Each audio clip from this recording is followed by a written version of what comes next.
दोस्तों सच्चे हृदय से कमेंट बॉक्स में ज़रूर लिखें जय माता दी, जय माँ लक्ष्मी।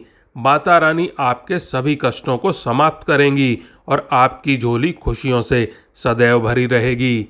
दोस्तों नवरात्रि का महापर्व 9 देवी अर्थात 9 कन्याओं को समर्पित होता है।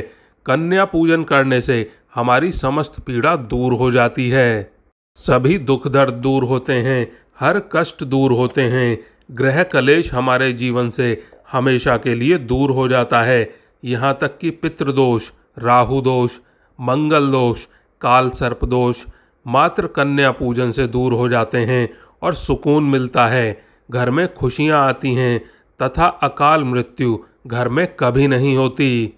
दोस्तों आपको बता दें, इस बार माता रानी हाथी की सवारी पर पृथ्वी लोक पर आ चुकी हैं और भक्तों के कष्टों को दूर करेंगी।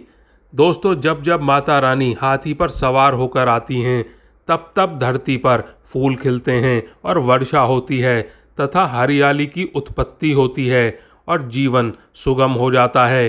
किसान के घर में साक्षात माँ जगदम्बा जगत माँ का आगमन होता है। दोस्तों इस बार के नवरात्रे बहुत ही शुभ और मंगलकारी माने जा रहे हैं। इस बार शारदीय नवरात्रि 15 अक्टूबर दिन रविवार को शुरू होकर 23 अक्टूबर दिन सोमवार को समाप्त होंगे। ऐसे में 24 अक्टूबर दिन मंगलवार को ही दुर्गा विसर्जन हो सकता है। जो लोग माता रानी की स्थापना करते हैं वह लोग 24 अक्टूबर दिन मंगलवार को विसर्जन करेंगे। दोस्तों शास्त्रों के अनुसार नवरात्रि के दिनों में माता रानी का पूजन करने से, कन्या पूजन करने से माँ अभय वरदान प्रदान करती हैं। कुंडली में जो कष्ट होते हैं उन्हें ठीक कर देती हैं। श्रीधर की तरह ही सच्चे व्यक्ति के सभी कष्टों का निवारण माँ शीघ्र ही करती हैं। माँ की उपासना से विनम्रता का विकास होता है, सभी कष्ट, दरिद्रता, दुख कष्ट नष्ट हो जाते हैं। लेकिन दोस्तों नवरात्रि के दौरान सबसे ज़्यादा महत्व होता है कन्या पूजन का। दोस्तों कन्या जो होती है फूलों की पंखुड़ियों की तरह नाजुक होती है। कन्या पूजन सर्वोत्तम है, श्रेष्ठ है। कन्या के रूप में स्वयं जगदम्बा देवी, माता वैष्णो, 9 देवियां अर्थात समस्त ब्रह्मांड उनके शरीर के कण कण में वास करते हैं। बहुत कम लोग जानते हैं कि 33 कोटि देवी देवताओं का वास होता है उनके अंदर। दोस्तों कन्या चाहे छोटी हो चाहे बड़ी हो वह सदैव पूजनीय है, माँ के समान मानी जाती हैं। मित्रों माना जाता है कि व्रत और उपासना से माता रानी इतना प्रसन्न नहीं होती हैं जितना कि कन्या पूजन से होती हैं। नवरात्रि में छोटी छोटी कन्याओं को माता रानी का स्वरूप माना जाता है। कन्याओं को भोग लगाया जाता है, उन्हें प्रसन्न किया जाता है और बदले में उनसे आशीर्वाद मांगा जाता है। दोस्तों कन्याओं को प्रसन्न करने के लिए गिफ्ट आदि उपहार वगैरह दिए जाते हैं। माना जाता है कि अगर कन्याओं को कोई भेंट दी जाए और वह उसको खुशी खुशी स्वीकार कर लें तो इसका मतलब है कि माता रानी अर्थात माता वैष्णो देवी ने वह भेंट स्वीकार कर ली है। जिन पर कन्याएं प्रसन्न होती हैं तो समझो उन्हें माता रानी का आशीर्वाद मिल गया है। और दोस्तों माता रानी की कृपा से उन्हें मुँह मांगा वरदान प्राप्त होता है। कन्या पूजन कोई मामूली पूजन नहीं होता।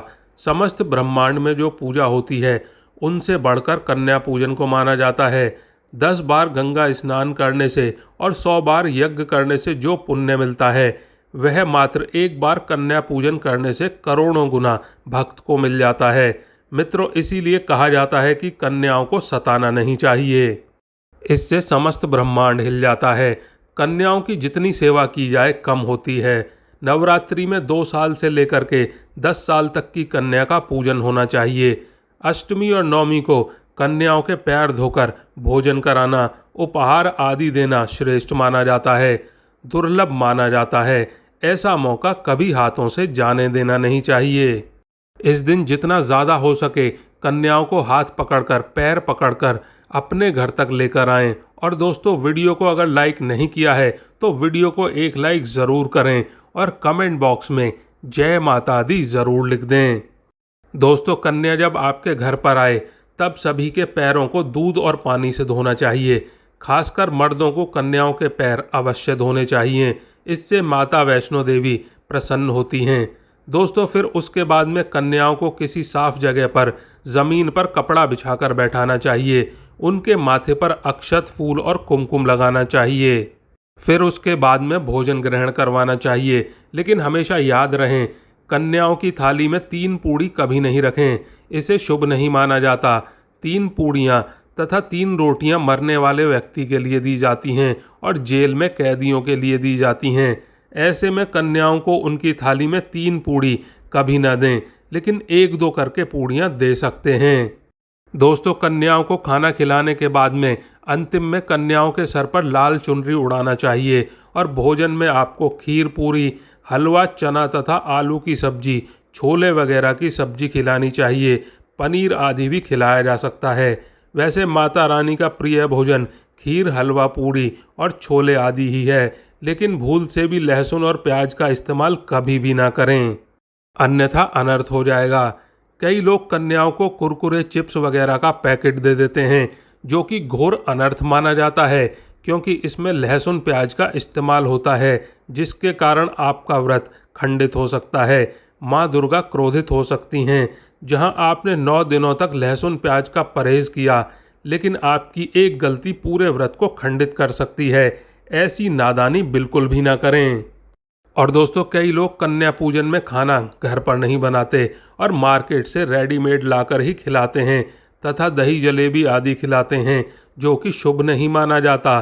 दोस्तों, ऐसा खाना वह लोग खिलाते हैं जिनके घर में कोई दुर्घटना आदि हो जाए या घर में कोई बीमार है या कोई मुसीबत है, तब वह ऐसा कर सकते हैं। लेकिन अगर आप स्वस्थ हैं, आपको कोई पीड़ा नहीं है, तो ऐसा भूल कर भी आपको नहीं करना चाहिए, क्योंकि माता रानी दही जलेबी नहीं, आपके हाथों का बना भोजन खाना चाहती हैं, आपका प्यार चाहती हैं। फिर चाहे आप घर में एक ही पूड़ी क्यों ना बनाएं, आप स्वयं ही अपने हाथों से बनाएं, माता रानी प्रसन्न होंगी।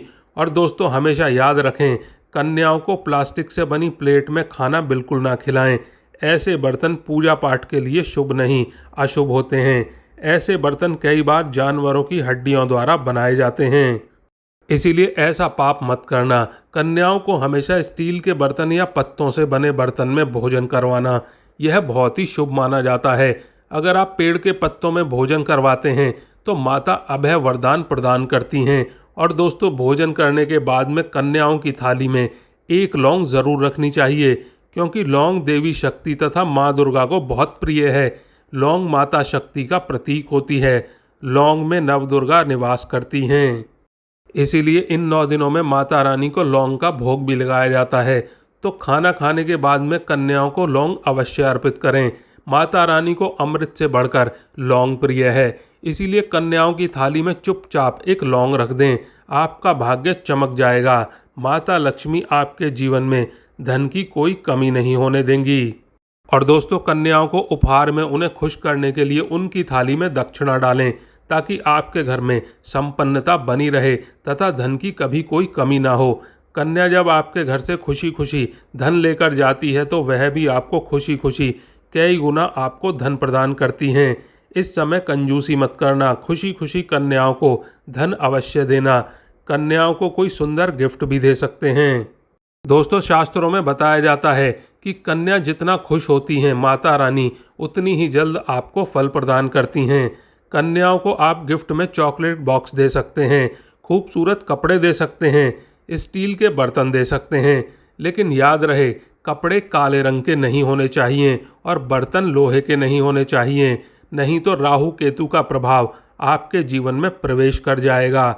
राहु काल तथा राहु दोष आपको लग जाएगा, इससे आप बर्बाद भी हो सकते हैं। और दोस्तों, जब कन्या अपने घर के लिए प्रस्थान करे तो उनके चरण ज़रूर छुएं और अपने मन में अपनी प्रार्थना को ज़रूर पूरा करें। सच्चे दिल से मांगी हुई मुराद माता रानी अवश्य ही पूरी करती हैं। तो दोस्तों, इस तरह से अगर आप कन्या पूजन करेंगे तो आपके सभी कष्ट दूर होंगे और सभी मनोकामनाएं पूर्ण होंगी और आपका घर धन धान्य से भर जाएगा। आज के लिए बस इतना ही। वीडियो को अगर लाइक नहीं किया है तो वीडियो को लाइक करें, कमेंट बॉक्स में जय माता दी, जय माता लक्ष्मी ज़रूर लिखें। धन्यवाद दोस्तों।